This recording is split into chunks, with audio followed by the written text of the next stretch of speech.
You're watching this video because on the news you've heard that it's getting more affordable for home buyers now. Interest rates are dropping, home prices are dropping, everybody's grandma, grandpa, stepdad is going out there and just buying up property left and right. Well, let's take a step back and figure out how to analyze if this is accurate. I'm going to use a few public sources that you could use, but then more importantly, I'm going to actually back it up with real sold data to actually figure out what's going on here.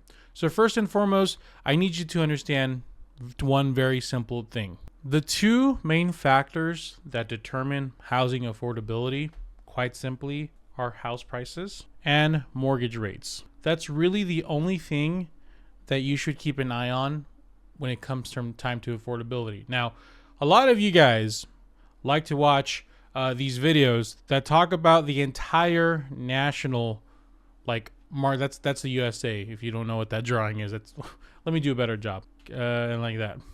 Okay. So a lot of you guys like to watch these videos where they're talking about the national market as a whole, the entire housing values of everywhere. I need you guys to stop doing this, and I need you to only focus on the home prices of your specific little area.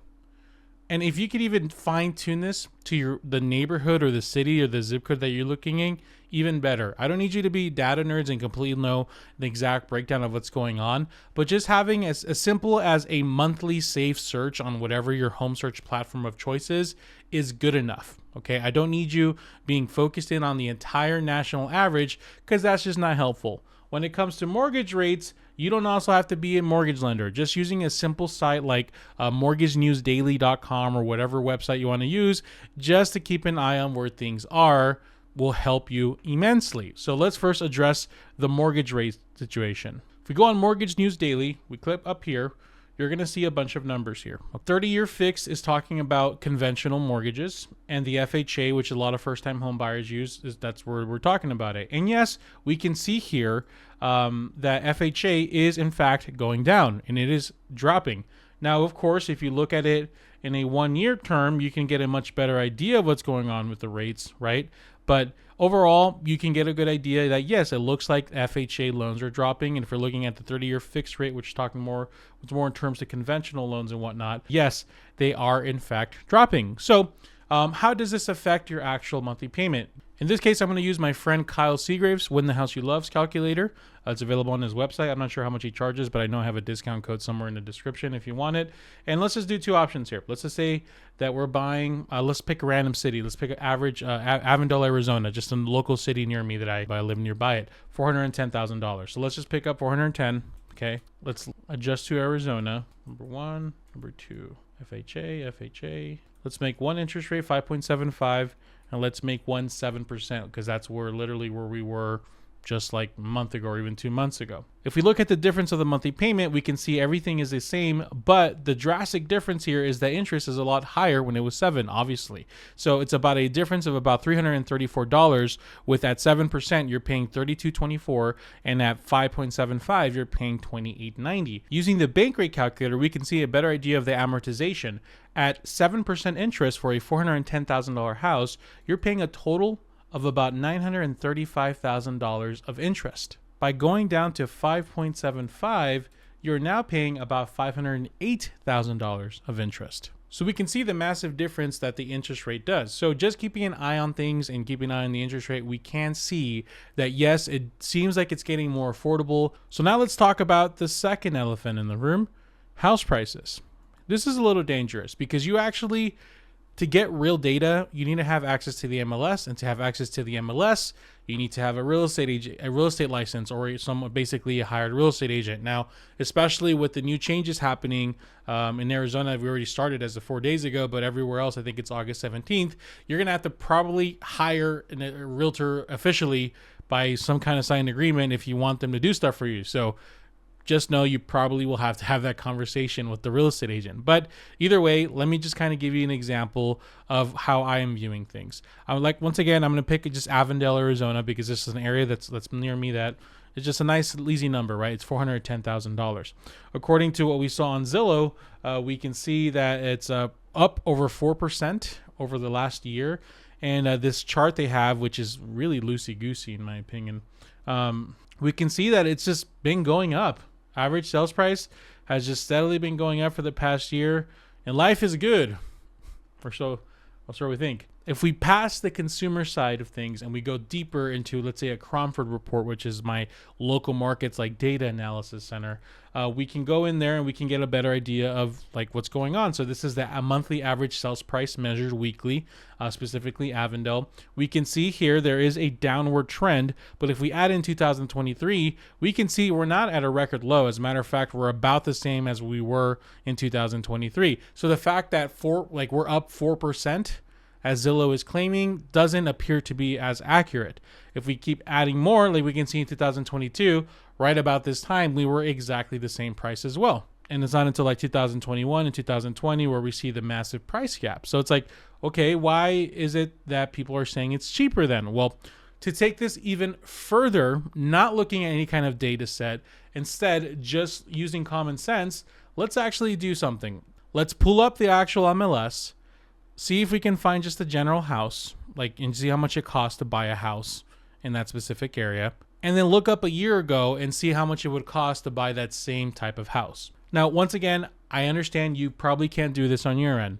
I understand that you would need some kind of working together with someone. So I hope that in good faith, you can find someone and that you can do this kind of research. So that way, you can, get a good idea of what's out there. So let's just say, just pick out this area here, just a random neighborhood in Avondale. Let's do single family. Let's do a, 3 to 4 bedroom, 2 to 3 bath, 1,500 to 1,700 square feet house. Right now there are 2 for sale. One is going for 405 and one is going for 425. Cool. We got a good idea of what's going to cost me to buy a house right now. So let's actually go back in the time machine and let's just see what that house would have cost about a year ago. So it would be from July 1st, 2023 to August 5th, 2023. Okay, nothing popped up. So let me just go back another month. Let's go to June 1st, 2023. Okay, I had to go forward to September. So from June to 9th, there was only one house that sold. And that house sold for $410,000. So give or take, it's still about the same price-ish to buy a house with this square footage, with this bedroom, with this bathroom. So this is just simply your opinion, man. House prices don't appear to be dropping, at least yet. Now, this is where it's valuable to actually see and analyze what's going on with sold data. Now, this is once again going to require some kind of insight, but if this was the area I'm looking in, I can go back and just look at the last, 60 days of sales. And I don't even have to look at in this specific type of just literally all the houses. And I could go back and I can just analyze what they're selling for, what they're listing for. I can go here. I can do, I have already a safe search here where I can look at the market analysis. And I can see here, okay, list price to sell price, $379, sold for $355. List price $385, sold for $385. $389, sold for $389. $415, sold for $401. 408 sold for 408, 422 sold for. Anyways, as you can see, you can start getting a good idea of what is actually happening, right? What is going on?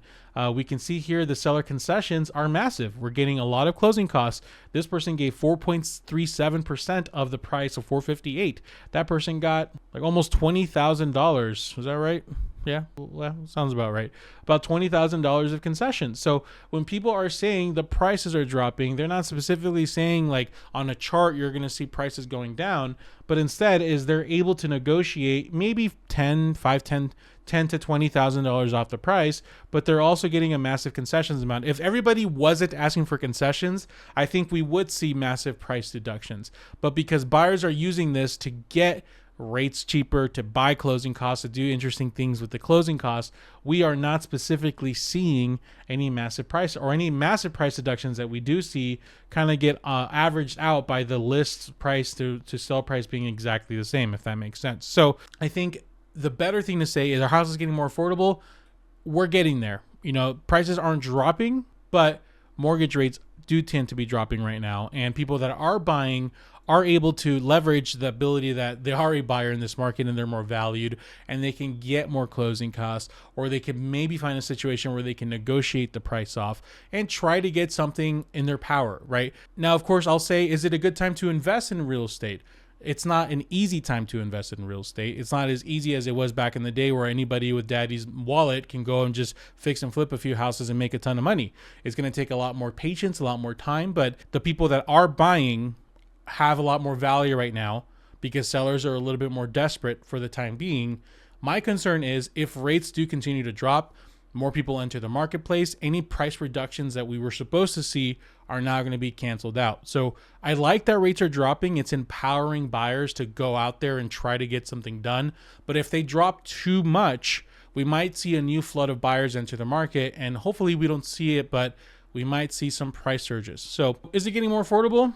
I guess it is, for slightly, with the interest rates dropping, saving, hundreds of $1,000s of interest over the time, a few $100s a monthly payment. It looks like it is getting more interesting, but for the time being, I say this as I usually say: before you go get wrapped in the tornado of buying a house, meaning you go to an open house or you click contact agent, make sure to check with your finances. Is your budget ready for it? Can you afford a home? Do you have the urgent need to have to buy right now, or can you just delay about a year? So really have these internal thoughts with yourself before you go rush into a house just because you're hearing on the news that it's a great time to buy. So thank you guys so much for watching. I'm curious to say, how are things looking in your neck of woods? I know every time I make a video like this, people always go like, well, Javier, here in California, it still sucks to buy.